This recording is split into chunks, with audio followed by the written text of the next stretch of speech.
السلام عليكم ورحمة الله وبركاته. معاكم أحمد عمرو من قناتكم Egyptian Cars. هنتكلم في الفيديو دوت عن عربية تعتبر من أفضل العربيات في الفئة السعرية بتاعتها، وهي عربية في الآخر ميني SUV سوزوكي اسبريسو. عربية أثبتت وجودها في السوق المصري سنة 2020، وأنا بعتبرها عربية فعلا قدرت تفرض نفسها على السوق وقدرت تبيع، ودوت طبعا راجع لإمكانياتها وسعرها المناسب. بس للأسف زي ما قلت لكم، تخبط توكيل سوزوكي عامل سمعة سيئة لعربياتها.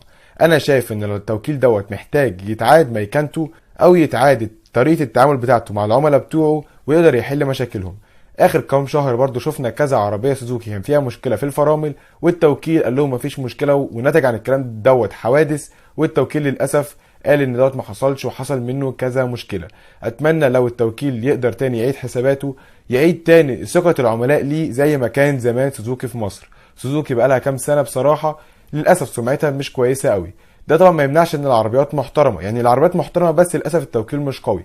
ده برضو ما يعيبش في العربيه، لا هي كعربيه محترمه. فانا النهارده اكلمكم عن عربيه فعلا اثبتت نفسها في خلال سنه 2020 كلها، واتباع منها كذا دفعه، وعليها لغايه النهارده الطلب على موديل 2021. نبدا اول حاجه مميزات وعيوب العربيه مع الملاك. طبعا قبل اي حاجه ما تنساش اللايك والسبسكرايب وتفعيل الجرس عشان يوصلكوا كل جديد، وتنساش تحت هتلاقي عندك زرار الاشتراك في القناه، تشترك في القناه عشان اقدر اوصل لاكبر عدد من الناس، واكبر عدد من الناس يستفاد من الفيديو ده وغيره من الفيديوهات كتير في كل مجال عربيات في مصر او في العالم عموما. نخش بقى على مميزات وعيوب العربيه زي ما قلت لكم. اول حاجه مميزات العربيه دي ان عربيه اقتصاديه جدا، عربيه كويسه جدا واعتماديه. في اول سنه ليها اثبتت اعتماديتها، ما حصلش منها اي مشاكل، بالعكس كل الناس اللي ركبتها اشادوا بيها واشادوا ان العربيه تستهلك بنزين قليل جدا، وفي نفس الوقت التسارع بتاعها كويس، وبتأدي الغرض بتاعها اللي مطلوب منها صح. عربيه اقتصاديه، عربيه عائليه بسيطه او عايزه عيله صغيره، شباب لسه في بدايه حياتهم عايزين يبداوا حياتهم بحاجه تقدر توفر لهم وسيله المواصلات البسيطه، تقدر توفر لهم في الفلوس وتقدر توفر لهم في البنزين وقطع الغيار والصيانات. فدي مميزات العربيه. نيجي لعيوبها، ان للاسف العربيه الى حد ما صغيره في الحجم. طبعا مش هقول لك ان العربيه كبيره او انت مستني حاجه من الفئه السعريه دي انت محتاج عربيه كبيره، لا هي اي نعم قد الفئه السعريه بتاعتها، بس في الاخر الشنطه بتاعتها صغيره. فلو انت عيله كبيره بلاش تشتري العربيه دي.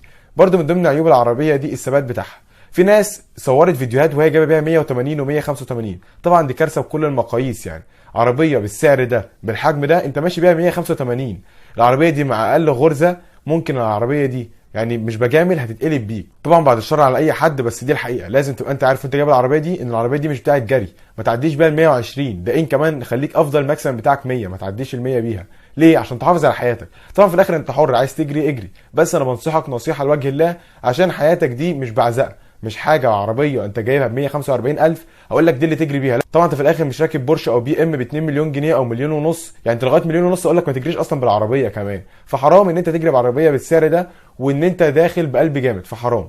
فعشان بس متفقين على النقطه دي، العربيه دي مش معموله للجري او للغرز او للكلام ده، العربيه اقتصاديه معموله لفئه معينه، الفئه اللي عايزه تقضي الغرض بتاعها فقط لا غير. ده كان بالنسبه لمميزات وعيوب العربيه سريعا. نيجي بقى لمواصفات العربيه. العربيه دي بتنزل بموتور 1000 سي سي تنفس طبيعي، بتطلع 67 حصان و90 نيوتن متر من العزم، والتسارع بتاع العربيه دي من 0 ل 100 في 14 سم و3، متوصله بفتيس مانيوال من 5 سرعات. طبعا كنت اتمنى لو العربيه دي نزلت بفتيس اوتوماتيك او سعرها نزل شويه بقى افضل، مثلا 130 او 135 الف، قل 10000 جنيه، كانت العربيه دي تبقى قيمه مقابل سعر كويسه جدا جدا. العربيه دي ياباني تقفيل هندي، طول العربيه 3 متر 565 مللي، عرض العربيه متر 520 مللي، ارتفاع العربيه متر 549 مللي، الخلوص الارض بتاع العربيه على الارض 18 سنتيمتر، ودوت انا شايفه خلوص محترم جدا، نفس الخلوص بتاع الاس يو في بس طبعا على اصغر، لذلك العربيه دي ما تضايقكش جدا في اي مطبات. وده برده من ضمن العيوب اللي ارجع واقولها لك، ان العربيه دي عاليه جدا على الارض مع حجم صغير، ويعني وثبات مش عالي قوي. ده برده زي ما قلت لك ما ينفعش يخليك تجري، انت المفروض تقلق اصلا من العلو ده على الارض، ان العربيه مش هتبقى ثابته على السرعات. ده كان بالنسبه لابعاد العربيه. حجم الشنطه بتاعتها 239 لتر، وده الى حد ما حجم صغير. سعه خزان الوقود 27 لتر، واستهلاك العربيه دي للبنزين 4.6 لتر لكل 100 كيلو، وده زي ما قلت لك في بدايه الفيديو استهلاك ممتاز جدا. وطبعا العربيه جر امامي للعجلات. نيجي لمواصفات العربيه والتجهيزات اللي بتنزل بيها. العربيه بتنزل بنظام فرامل مانع الانغلاق ABS، وسائد هوائيه للسائق، حساسات خلفيه، وساده هوائيه للراكب. يعني العربيه فيها 2 ايرباج نظام ايبولايزر ضد السرقه. ده كان بالنسبه لانظمه الامان، والى حد ما انظمه امان كويسه بالنسبه للعربيه في الفئه السعريه دي. نيجي لنظام الصوت. العربيه فيها بلوتوث، مدخل يو اس بي، وراديو كاسيت عادي خالص، برضو كويسه بالنسبه للفئه. نيجي بقى للحاجه اللي انا مش راضي عنها، وهي النوافذ. العربيه للاسف فيها 2 ازاز كهرباء امامي فقط، ورا الازاز بكر. ليه؟ انا مش عارف. كنت اتمنى العربيه بالسعر ده، برضو في الاخر مش عربيه رخيصه، تيجي كامل ازاز بتاعها، او تيجي الاربعه ازاز بتاعها اوتوماتيك. طبعا مش بقول لك يبقى ازاز بضغطه واحده، لا، بس في الاخر كانوا يبقى الاربعه ازاز اوتوماتيك مش 2 فقط. نيجي لوسائل الراحه بتاعت العربيه. العربيه فيها تكييف مانيوال، فرش قماش، ريموت كنترول، وباور ستيرنج، وقفل مركزي للابواب. ده كان بالنسبه لكل اوبشن العربيه.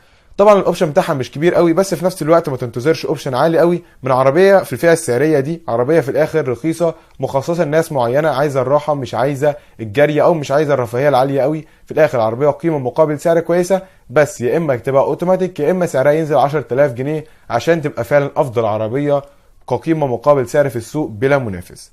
ده كان نهايه الفيديو بتاعنا النهارده. زي ما قلت لك، ما تنساش الاشتراك وتفعيل الجرس واللايك للفيديو عشان يوصلك كل جديد. كان معاك احمد عمرو من قناتكم ايجيبشن كارز، والسلام عليكم ورحمه الله وبركاته.